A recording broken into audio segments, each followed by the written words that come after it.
आइए सुनते हैं मंगलवार के दिन हनुमान जी की पौराणिक कथा।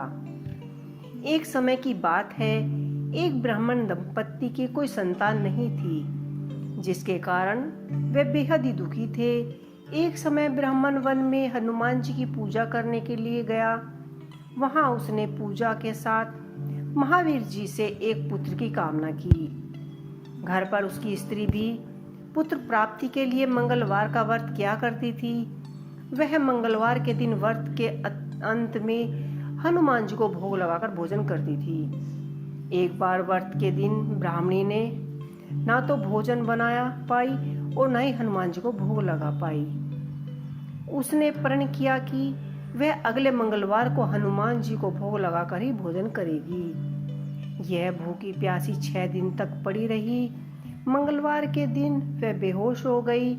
हनुमान जी उसकी निष्ठा और लगन को देखकर प्रसन्न हुए और उन्होंने उनको आशीर्वाद दिया। बालक को पाकर ब्राह्मणी अति प्रसन्न हुई। उसने बालक का नाम मंगल रखा। कुछ समय उपरांत जब ब्राह्मण घर आया तो बालक को देखकर पूछा कि यह कौन है।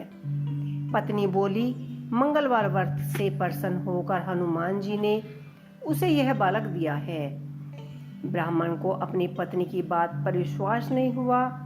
एक दिन मौका देकर ब्राह्मण ने बालक को कुएं में गिरा दिया और घर पर लौट कर आ गए। ब्राह्मणी ने पूछा कि मंगल कहाँ है। तभी पीछे से मंगल मुस्कुराता हुआ आया और उसे वापस देखकर ब्राह्मण आश्चर्यचकित रह गया। रात को हनुमान जी ने उसको दर्शन दिए और कहा कि यह पुत्र उन्होंने दिया है। ब्राह्मण सत्य जानकर बहुत ही खुश हुए। इसके बाद ब्राह्मण दंपति प्रत्येक मंगलवार को व्रत रखने लगे। जो मनुष्य मंगलवार व्रत की कथा पढ़ता या सुनता है और नियमित से व्रत रखता है, उसे हनुमान जी की कृपा से सब कष्ट दूर होकर सुख संपत्ति की प्राप्ति होती है, हनुमान जी की दया का पात्र बनता है। तो ये थी हनुमान जी की पौराणिक व्रत कथा। आपको ये कथा कैसी लगी मुझे कमेंट बॉक्स में लिख के अवश्य ही बताइएगा। जय हनुमान।